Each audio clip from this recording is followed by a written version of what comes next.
Hi friends, 100% మీరు మాట్లాడతారు Nihali spoken English institute.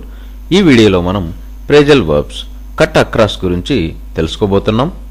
Phrasal verb cut across అనే ప్రేజల్ వర్బ్ను ఏ సందర్భంలో ఉపయోగిస్తాము అంటే to pass in front of something, to take a short route. అంటే తెలుగులో ముందు నుండి వెళ్ళిపోవు లేదా దగ్గరి దారిలో అడ్డంగా వెళ్ళు అని చెప్పే సందర్భంలో మనం కట్ అక్రాస్ అనే ప్రేజల్ వర్బ్ను ఉపయోగిస్తాము. ప్రేజల్ వర్బ్ కట్ అక్రాస్ అనే ప్రేజల్ వర్బ్ను ఏ సందర్భంలో ఉపయోగిస్తాము అంటే to pass in front of something, to take a short route. అంటే తెలుగులో ముందు నుండి వెళ్ళిపోవు లేదా దగ్గరి దారిలో అడ్డంగా వెళ్ళు అని చెప్పే సందర్భంలో మనం కట్ అక్రాస్ అనే ప్రేజల్ వర్బ్ను ఉపయోగిస్తాము.